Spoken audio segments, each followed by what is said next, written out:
700 करोड़ की संपत्ति रोजाना कमाती हैं 1 करोड़ पर 30 साल से नहीं खरीदी एक भी साड़ी। वजह सुनकर जोड़ लेंगे हाथ। पति कारबो का बिजनेस, बेटी दुनिया की सबसे बड़े महल में रहती है पर मां ने कहा मेरे लिए नई साड़ी मत लाना। कहानी उस महिला की जिनके आगे पीएम मोदी भी जोड़ते हैं हाथ, राष्ट्रपति भी कर चुकी हैं सम्मानित, जीती हैं सादा जीवन। अक्सर लोग कहते हैं कि महिलाओं के पास पैसा हो तो खूब शॉपिंग करती हैं। बॉलीवुड की हीरोइन हो या फिर बिजनेस वुमन, वो लाखों के कपड़े पहनती हैं। लेकिन हिंदुस्तान की सबसे अमीर महिलाओं में से एक महिला जो रोजाना 1 करोड़ कमाती हैं, यानी कि महीने में 30 करोड़, उन्होंने 30 साल से कोई साड़ी नहीं खरीदी है। और इसकी वजह उन्होंने जो बताई है, पहले वो सुनिए फिर बताते हैं कि इतनी बड़ी शख्सियत कौन है। उन्होंने कहा, मैं काशी में पवित्र डुबकी के लिए गई थी। जब आप वहां पर जाते हैं तो आपको कोई एक ऐसी चीज त्यागनी होती है जो आपको पसंद हो। मैंने वहां खरीदारी, विशेषकर साड़ी खरीदना त्याग दिया।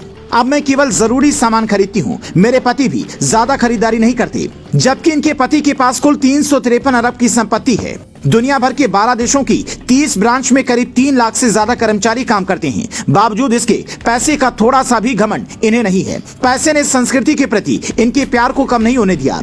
आज लोग थोड़ा सा पढ़ लिख लेते हैं, थोड़ा पैसा हो जाता है तो कहते हैं कि गुरुवार को साबुन लगा लेंगे तो क्या होगा, भगवान का व्रत क्यों करना है। लेकिन ये आज भी गुरुवार का व्रत रखती हैं। पहली तस्वीर में वो जमीन पर बैठकर साड़ी पहने सड़क किनारे जमीन पर बैठकर मिट्टी के चूल्हे और बर्तन में खाना बनाती दिख रही हैं। हाथ में केले का पत्ता देखकर कई लोगों ने पूछा कि आपको क्या जरूरत पड़ गई। बाद में पता चला कि पोंगल उत्सव के लिए उन्होंने ऐसा किया। जबकि दूसरी तस्वीर में वो सड़क किनारे सब्जी बेचती नजर आ रही हैं। इसके बारे में पूछने पर बताती हैं कि साल में 1 दिन तिरुमाला बालाजी मंदिर जाती हूँ, 3 दिन राघवेंद्र स्वामी मठ में सब्जियां काटती हूँ ताकि पैसे के कारण जो घमंड इंसान के अंदर आता है उससे छुटकारा पा सकूं।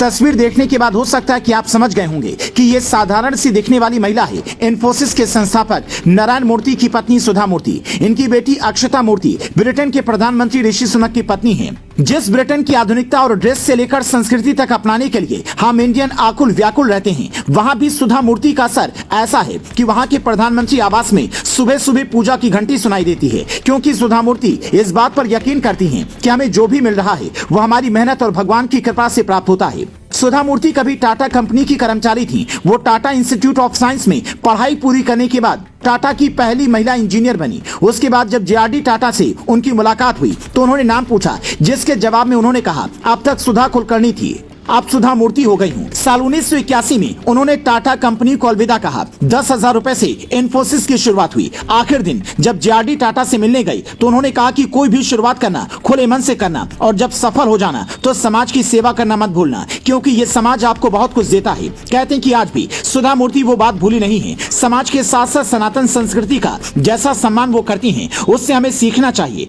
आप इनकी ऐसी सादगी पर क्या कहना चाहेंगे? एक गांधी जी थे जिन्होंने सादगी के दम पर हिंदुस्तान से अंग्रेजों को भगाया। एक सुधा मूर्ति हैं जिनकी बेटी अंग्रेजों को भारतीय रीति रिवाज और संस्कार से रूबरू करवा रही है।